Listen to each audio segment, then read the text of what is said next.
rafters.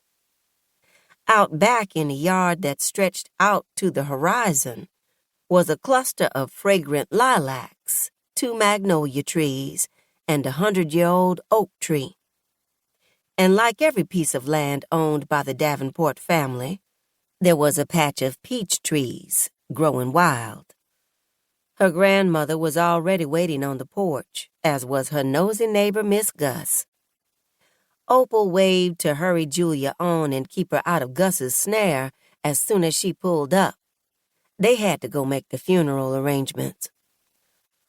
"When is Peaches coming?" had been the first thing Raymond Donaldson had asked when he had walked through her door the day before to take her father's body to the funeral home. Mr. Donaldson did transport and other odd jobs for the funeral home that would take care of Jasper's remains, like driving the cars filled with families to and from the services and setting up the floral arrangements. Someone Julia had known for years, Raymond Donaldson had recently been stopping by her office and purposely, it seemed, running into her as she went about town, although he'd never done more than make small talk. That day, though, he had something specific he wanted to chat about. Julia was sure he'd already heard about what Carmela had done. She should have known it wouldn't take long for people to start talking about her sister because of it. And those were the thoughts that took over, filling up her mind with things that now needed to be done to lay her father to rest and what other consequences it would bring. Like her sister. Julia couldn't even take the time to grieve. "I don't know," Julia had said. She wanted to add she didn't care, but that would have just been rude.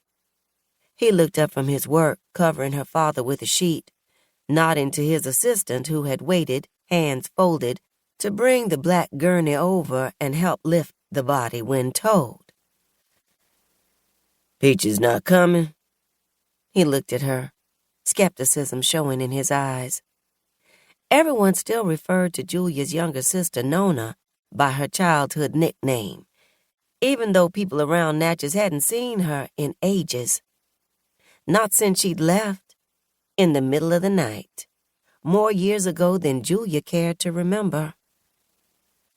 She, like their mother, had abandoned the family. Julia liked to think of her mother as dead. She was as good as dead, long gone, never heard from, never talked about, not even by the people she used to know, and that had helped Julia's thoughts of her fade. But Julia didn't have that luxury with Nona. Everyone remembered her and always wanted to know what she was doing up there in Chicago. A quick internet search would have told them all they wanted to know. What Julia wanted? To forget all about Nona, just as she'd done her mother. Nona had carelessly and unforgivingly turned everything upside down, and when she had, everything had fallen on Julia. Peaches. They were on everybody's mind, all the time. On all the land her family owned, except Julia's house, she'd refused to put one on her property. Everywhere they didn't belong, invading her life. Everywhere but in the Devil's Punch Bowl, and that had made it nearly impossible for Julia to erase Nona.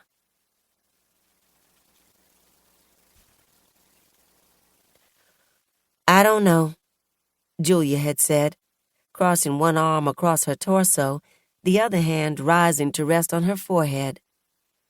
She, as of late, had looked forward to bumping into Raymond.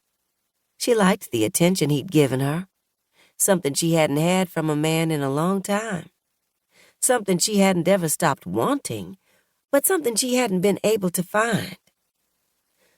Her conversations with Raymond seemed to round out her life, make it complete, less tenuous, more normal, and the way he smiled at her made her feel pretty, wanted, desirable, and not so alone.